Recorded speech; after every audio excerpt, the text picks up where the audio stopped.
불가능했던 일이 중국에서 벌어졌습니다. 50년 동안 자신의 이름조차 쓰지 못했던 남자가 단 2주 만에 눈물을 흘리며 딸의 이름을 썼습니다. 세계 최고의 언어학자들도 놀라움을 금치 못했습니다. 중국 정부가 문맹 퇴치를 위해 선택한 것은 다름 아닌 우리의 한글이었기 때문입니다. 문자는 그저 기호가 아닙니다. 사람의 마음을 담는 그릇입니다. 한 중국인 연구원의 놀라운 고백, 그리고 그가 한글로 쓴 첫 단어는 어머니였습니다. 오늘 해외 감동 사연, 중국 연구원이 처음으로 한글을 만나 겪었던 가슴 뭉클한 이야기를 시작합니다. 그날 한 남자가 펜을 내려놓고 얼굴을 감쌌습니다. 실험실 한쪽에서 그의 어깨가 흔들리는 모습이 보였죠. 제가 다가가자 그는 억누르던 눈물을 참지 못하고 펑펑 울기 시작했습니다. 저는 당황했어요. 이건 단순한 문자 실험이었을 뿐인데 왜 그가 이런 반응을 보이는지 이해할 수 없었습니다.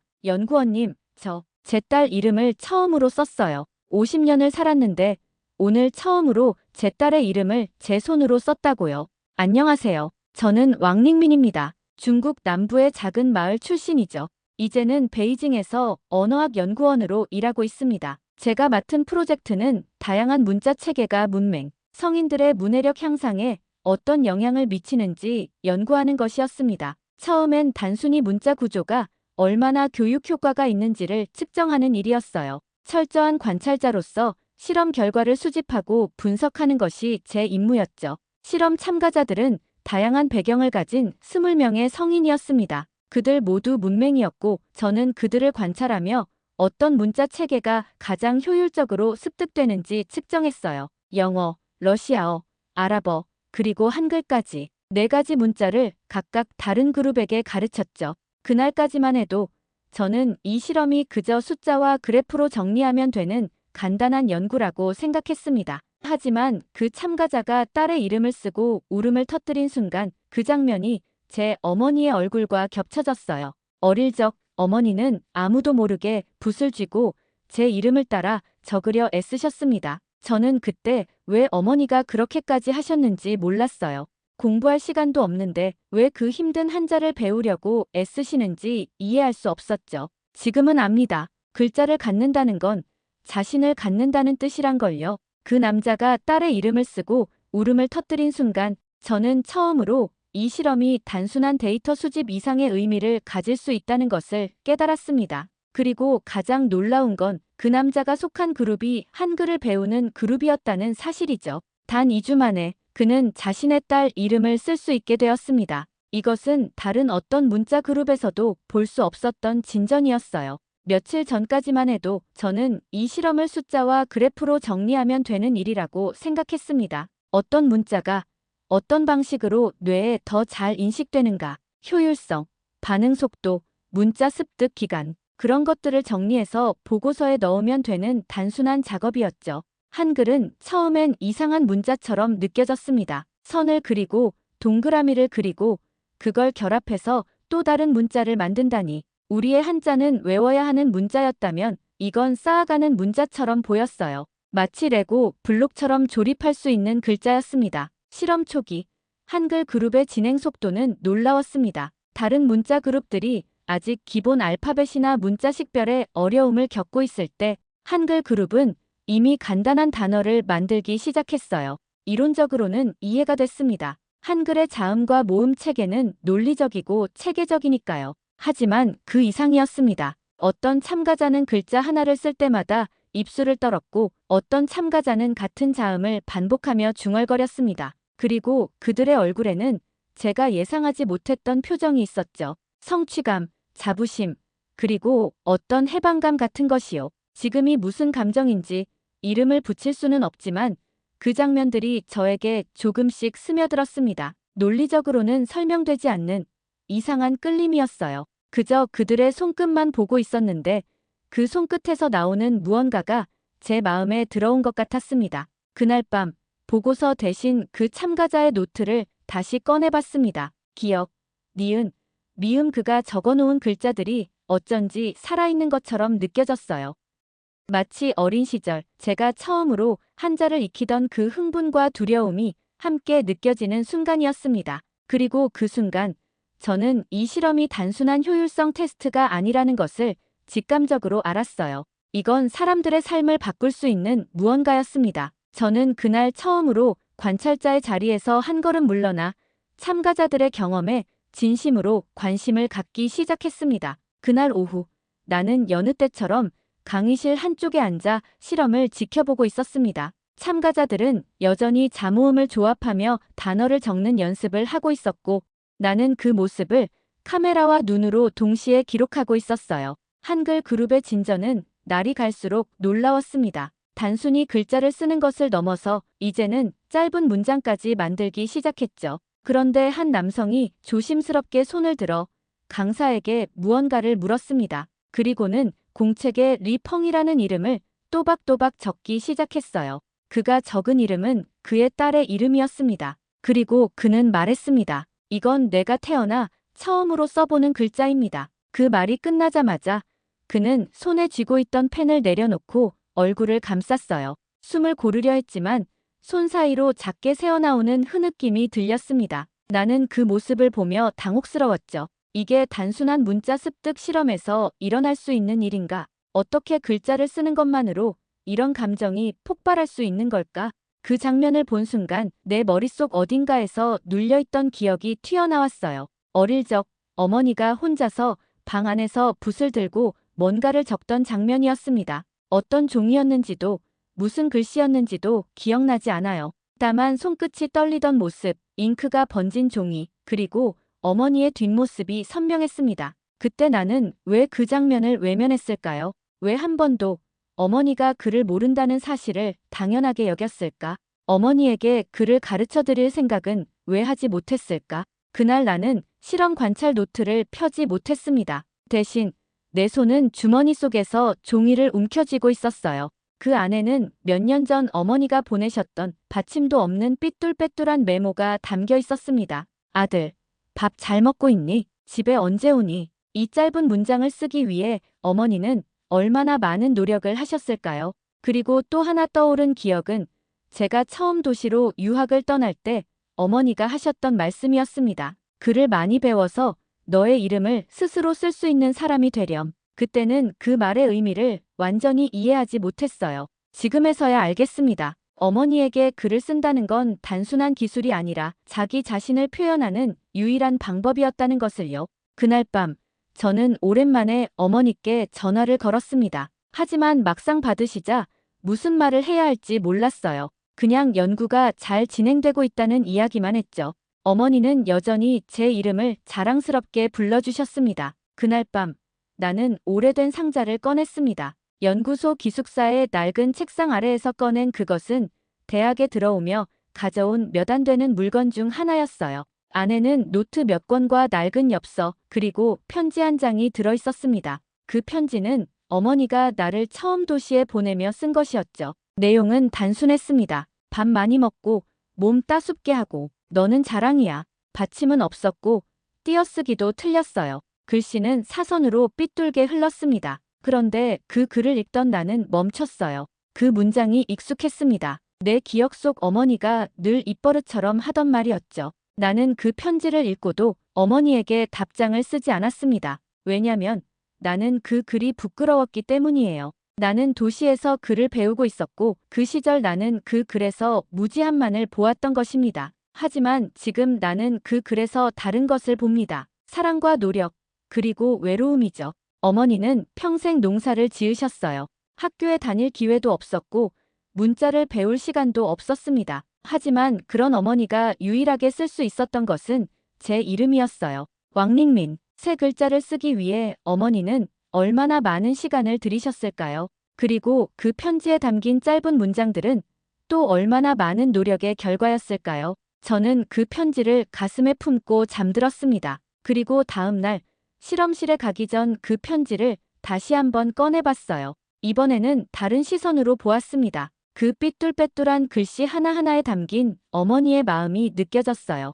이 실험이 내게 남긴 가장 큰 변화는 어쩌면 보고서가 아니라 이 기억일지도 모릅니다. 나는 그동안 글을 아는 것이 얼마나 큰 특권인지 잊고 살았던 거예요. 대학에서 박사 학위를 받고 연구소에서 일하며 나는 글을 쓰고 읽는 것을 너무나 당연하게 여겼습니다. 하지만 세상에는 여전히 자신의 이름조차 쓸 수 없는 사람들이 많아요. 그리고 그들에게 글을 배운다는 것은 단순한 기술 습득이 아니라 세상과 소통하는 방법을 얻는 것이었습니다. 그것은 자유를 얻는 것과도 같았죠. 그날부터 나는 실험을 다른 시각으로 바라보기 시작했습니다. 이것은 단순한 효율성 테스트가 아니었어요.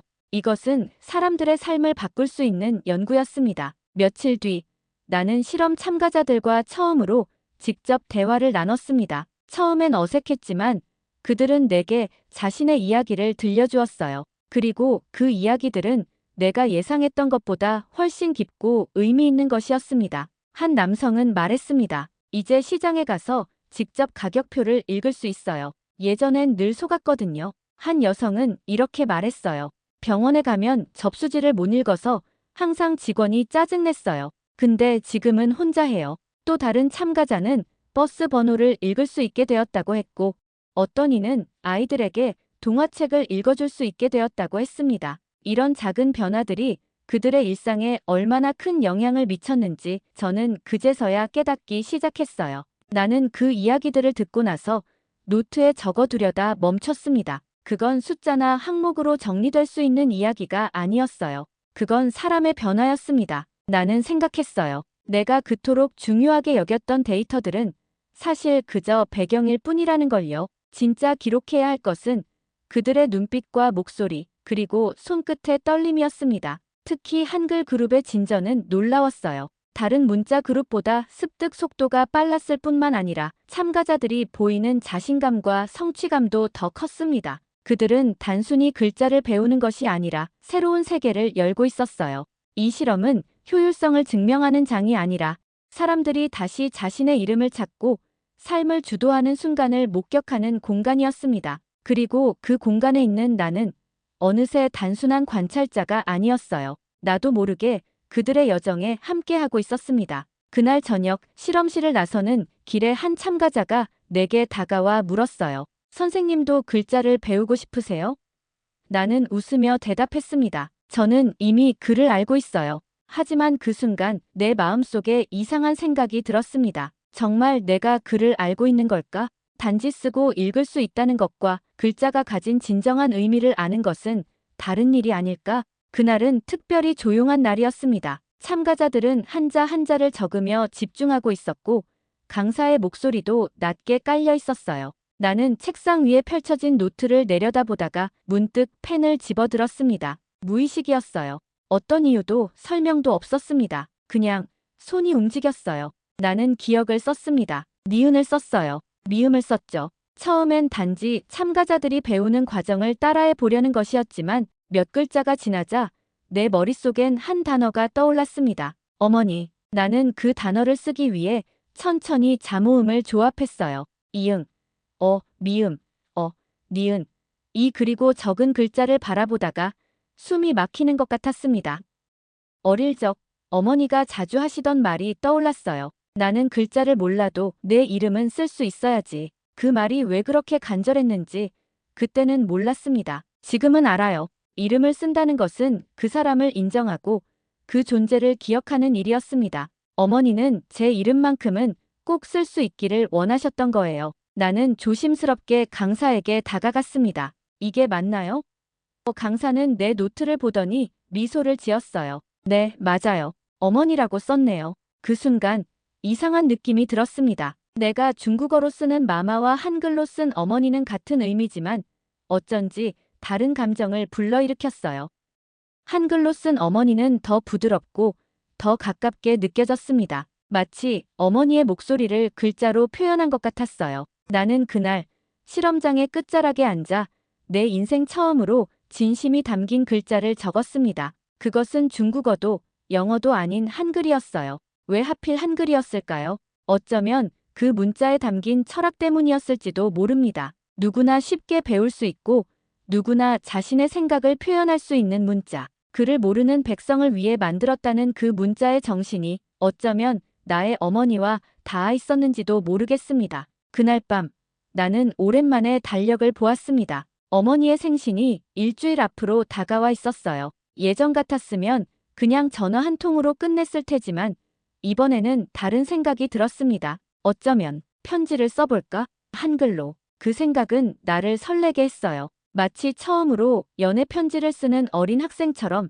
가슴이 두근거렸습니다. 글을 쓴다는 게 이런 느낌이었나요? 이런 설렘과 떨림, 그리고 두려움이. 그 이후로 나는 몰래 실험이 끝난 후 남아 글자를 써보곤 했습니다. 처음엔 단어 몇 개였지만 나중에는 문장을 만들기 시작했어요. 나는 엄마를 사랑합니다. 그 문장을 쓰는데 30분이 걸렸습니다. 글씨는 삐뚤고 자음과 모음이 자꾸 헷갈렸어요. 하지만 그것은 분명히 내 문장이었습니다. 내 마음을 담은 첫 번째 한글 문장이었죠. 나는 깨달았어요. 글자를 아는 것이 단순히 정보를 습득하는 게 아니라는 걸요. 그건 마음을 표현하는 방식이고 마음을 다듬는 일이었습니다. 내가 평생 알고 있던 중국어로는 표현하지 못했던 감정들이 한글로는 더 쉽게 표현되는 것 같았어요. 마치 새로운 언어가 내 마음의 다른 문을 열어준 것 같았죠. 어느 날 연구실에서 귀가하는 길에 한 참가자가 내게 물었습니다. 선생님은 왜 이 실험을 하시나요? 순간 대답이 떠오르지 않았어요. 처음엔 단순히 연구 데이터를 모으는 일이었지만 지금의 나는 이미 그 이상의 것을 찾고 있었습니다. 글자가 사람을 변화시키는 힘이 있는 것 같아서요. 그 답은 내 입에서 자연스럽게 나왔습니다. 그리고 그 순간 나는 내가 진정으로 찾고 있던 것이 무엇인지 깨달았어요. 단순한 효율성이나 학습 속도가 아니라 글자가 가진 힘이었습니다. 그날 밤 나는 큰 결심을 했습니다. 어머니께 한글로 편지를 쓰기로 한 거예요. 물론 어머니는 한글을 읽을 수 없겠지만 그래도 내 마음을 담아 써보고 싶었습니다. 그리고 그 편지를 직접 읽어드리고 싶었어요. 나는 조심스럽게 펜을 들고 종이 위에 첫 글자를 적었습니다. 사랑하는 어머니께. 그 단어를 쓰는 동안 내 손은 떨렸어요. 이상한 일이었죠. 수천 개의 논문과 보고서를 썼던 내가 왜 이 간단한 문장에 이렇게 감정이 복받쳐 오르는 걸까요? 한글로 이 편지를 쓰면서 나는 처음으로 느꼈습니다. 글을 쓴다는 것이 단순히 정보를 전달하는 것이 아니라 마음을 전하는 일이라는 것을요. 어머니가 그렇게 내 이름을 쓰고 싶어 하셨던 이유도 이제야 이해가 됐어요. 그건 단순한 글자가 아니라 사랑의 표현이었습니다. 어머니, 제가 어릴 때 보내주신 편지를 아직도 가지고 있어요. 그때는 몰랐지만 지금은 알아요. 그 글자 하나하나에 얼마나 많은 사랑이 담겨 있는지를요. 나는 한 글자 한 글자를 적으며 그동안 말하지 못했던 마음을 담았습니다. 어머니의 희생, 어머니의 사랑, 그리고 내가 느꼈던 부끄러움과 미안함까지 모두 이 글자 속에 담았어요. 그리고 마지막에는 이렇게 적었습니다. 이제 제가 어머니의 이름을 써드릴게요. 그리고 어머니의 이름을 한글로 정성껏 적었어요. 비록 발음은 다르겠지만 그 의미만큼은 같을 테니까요. 편지를 쓰고 나서 나는 깨달았습니다. 나는 지금 실험의 관찰자가 아니라 참여자가 되어 있었어요. 그리고 이 참여는 내 인생에서 가장 의미 있는 경험 중 하나가 되었습니다. 보고서 마감일이 다가왔지만 나는 컴퓨터를 켜지 않았습니다. 대신 오래된 편지지 한 장을 꺼냈어요. 연구소의 로고가 박힌 공식 편지지가 아니라 창가의 오래된 문방구에서 산 꽃무늬 편지지였습니다. 그 위에 조심스럽게 첫 문장을 적었어요. 엄마, 늦게 써서 미안해요. 나는 한 글자 한 글자 숨을 고르며 썼습니다. 오랫동안 입으로도 하지 못했던 말들을 손끝으로 전했어요. 그 편지 내가 읽지 않은 게 아니에요. 읽고도 모른 척한 거예요. 그게 부끄러웠고 나 자신이 부끄러웠어요. 어머니는 늘 저를 자랑스러워 하셨습니다. 마을에서 유일하게 대학에 진학한 아들, 도시에 나가 연구원이 된 아들. 그런데 정작 저는 어머니를 부끄러워했어요. 어머니의 투박한 손, 구부정한 허리, 그리고 삐뚤빼뚤한 글씨까지. 하지만 지금의 저는 압니다. 그 모든 것이 저를 위한 희생이었다는 것을요. 어머니의 투박한 손은 저를 위해 일한 증거였고 구부정한 허리는 저를 키우느라 굽은 것이었으며 삐뚤빼뚤한 글씨는 저를 위해 배우신 소중한 표현이었습니다. 엄마, 이제 저도 글자를 배우고 있어요. 다른 글자지만 이 글자를 쓰면서 엄마를 생각해요. 엄마가 제 이름을 쓰실 때 느꼈던 마음이 이런 거였을까요? 연구소의 동료들은 저를 똑똑하다고 생각합니다. 수많은 논문을 발표하고 복잡한 이론을 이해하는 학자로 알고 있죠. 하지만 지금 이 순간 저는 그저 한 글자 한 글자를 어렵게 써내려가는 어린아이 같은 기분이었습니다. 그리고 이상하게도 그 기분이 행복했어요. 어쩌면 이것이 진짜 배움의 모습인지도 모릅니다. 단순히 머리로 이해하는 것이 아니라 마음으로 느끼는 것. 저는 한글을 쓰며 비로소 어머니의 마음을 이해하게 되었어요. 엄마, 이제 왜 그렇게 제 이름을 쓰고 싶어 하셨는지 알 것 같아요. 글자는 단순한 기호가 아니에요. 그건 마음을 담는 그릇이고 사랑을 전하는 달이에요. 나는 글자를 배우며 사람을 배우고 있었습니다. 그리고 이제야 알겠어요. 엄마가 글자를 배우고 싶었던 이유가 바로 나에게 말을 걸고 싶어서였다는 걸요. 편지를 다 쓰고 나서 나는 한참 동안 그 글자들을 바라보았습니다. 내 삐뚤빼뚤한 한글이 어머니의 삐뚤빼뚤한 중국어와 묘하게 닮아 있었어요. 그리고 그 닮음이 어쩐지 따뜻하게 느껴졌습니다. 다음 날 나는 보고서 대신 그 편지를 가방에 넣고 연구소를 나섰습니다. 상사에게는 개인 사정으로 며칠 휴가를 내야 한다고 말했어요. 평소라면 절대 하지 않았을 일이지만 이번만큼은 미룰 수 없었습니다. 나는 고향으로 돌아가야 했어요. 며칠 뒤 나는 고향으로 내려갔습니다. 어머니는 예전보다 더 작아진 모습으로 마당에서 빨래를 널고 계셨어요. 나를 보자 어머니의 눈이 반짝였습니다. 오랜만에 찾아온 아들이 반가우셨겠죠. 아이고, 우리 아들 왔네. 밥은 먹었니? 얼굴이 왜 이렇게 말랐어?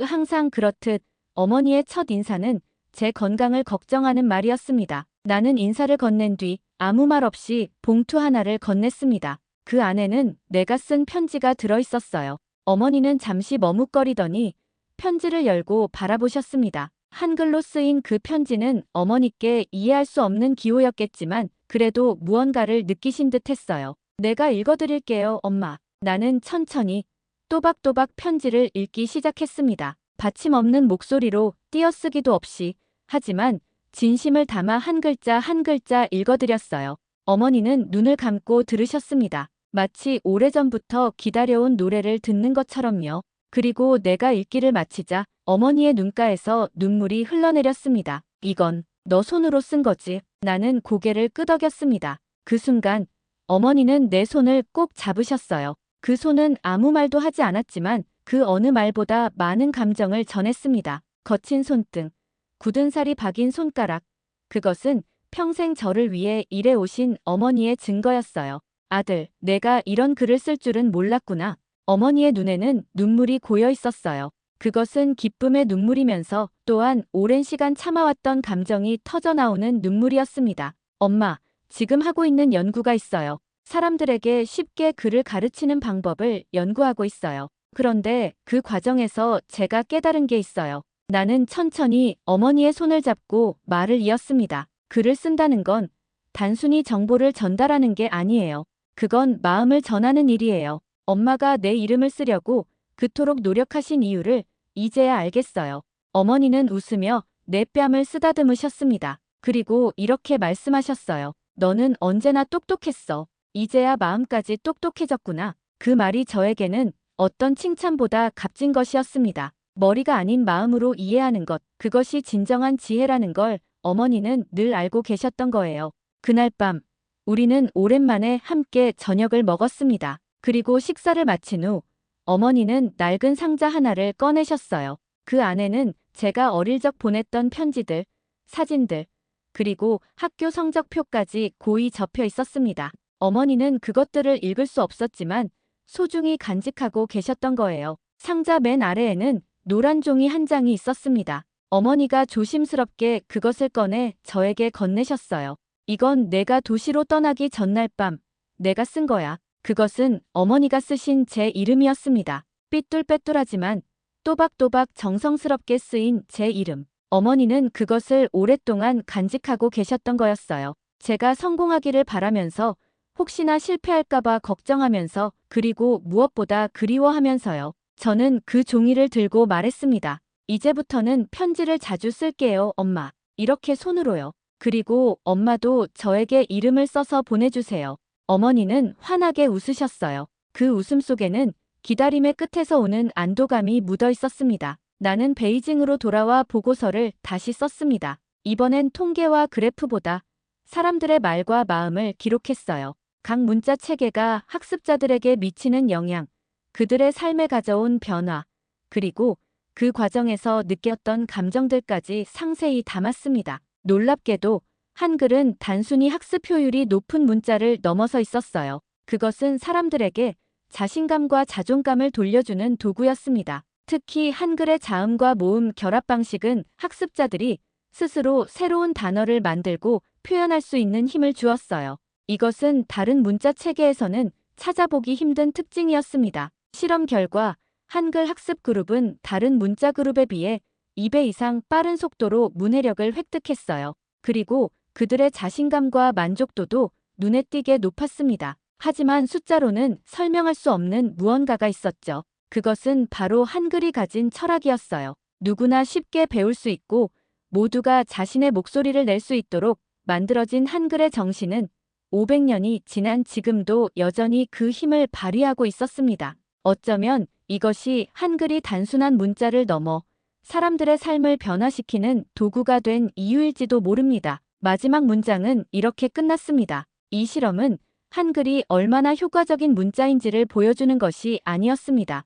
이 실험은 한 남자가 처음으로 어머니에게 말을 거는 법을 배운 기록이었습니다. 보고서를 제출한 후 저는 한글 교육 프로그램을 확대하자는 제안을 했어요. 문맹 성인들뿐만 아니라 다양한 학습 장애를 가진 아이들, 그리고 언어 습득에 어려움을 겪는 모든 이들에게 한글 교육을 시도해보자는 것이었습니다. 그리고 놀랍게도 그 제안은 받아들여졌어요. 지금 저는 더 이상 관찰자가 아닙니다. 저는 이 프로젝트의 가장 열정적인 참여자가 되었어요. 한글은 제 인생의 언어가 되었고 저는 그 언어로 세상과 소통하고 있습니다. 매월 저는 어머니께 손편지를 씁니다. 한글로요. 그리고 어머니는 저에게 삐뚤빼뚤한 중국어로 답장을 보내주십니다. 우리는 서로 다른 글자로 하지만 같은 마음을 나누고 있어요. 가끔 저는 연구실 구석에 앉아 조용히 한글로 일기를 씁니다. 그리고 그 과정에서 저는 계속해서 배웁니다. 글자가 사람을 바꾸는 힘, 마음이 글자를 통해 전해지는 신비로움, 그리고 무엇보다 어머니의 사랑이 얼마나 위대했는지를요. 한글은 단순한 연구 대상이 아니라 제 삶을 바꾼 선물이 되었습니다. 그리고 이제 저는 그 선물을 더 많은 사람들과 나누고 싶어요. 왜냐하면 글자를 통해 자신의 목소리를 찾는 경험은 이 세상 그 무엇보다 값진 것이기 때문입니다. 자신의 이름을 스스로 쓸 수 있게 된다는 것, 그것은 단순한 기술의 습득이 아닙니다. 그것은 자신을 찾는 여정이자 세상과 소통하는 첫 걸음입니다. 그리고 저는 이제 그 여정에 함께하고 있어요. 제가 어머니께 마지막으로 보낸 편지에는 이런 구절이 있었습니다. 사람들은 문자가 문명의 시작이라고 말합니다. 하지만 저는 이제 알고 있어요. 문자는 단순한 기록의 도구가 아니라 마음을 나누는 달이라는 것을요. 그래서 우리는 글을 씁니다. 사랑하는 사람에게 닿기 위해, 그리고 우리 자신을 찾기 위해. 한글은 이제 제 마음의 언어가 되었습니다. 그리고 그 언어로 저는 처음으로 진정한 제 자신의 목소리를 찾았습니다. 어쩌면 이것이 문자가 가진 가장 큰 힘인지도 모릅니다. 우리를 표현하게 하고 우리를 연결해주는 힘말이에요. 글자 하나가 사람의 삶을 바꾸고 마음과 마음을 잇는 다리가 되는 순간 우리의 한글이 보여준 위대한 힘입니다. 여러분, 오늘 이야기 어떠셨나요? 우리가 늘 당연하게 여겨온 한글이 세계 다른 나라 사람들에게는 얼마나 놀라운 선물인지 느끼셨나요? 500년 전 세종대왕의 뜻이 오늘날 지구 반대편에서도 꽃 피우고 있다니 정말 자랑스럽지 않으신가요? 오늘 이야기는 여기까지입니다. 앞으로도 세계 곳곳에서 빛나는 우리 문화의 감동적인 사연을 찾아 전해드리겠습니다. 이 영상이 마음에 드셨다면 구독과 좋아요, 그리고 알림 설정 부탁드립니다. 여러분의 따뜻한 관심이 더 많은 감동 사연을 찾는 저희에게 큰 힘이 됩니다. 오늘도 함께 해주셔서 감사합니다.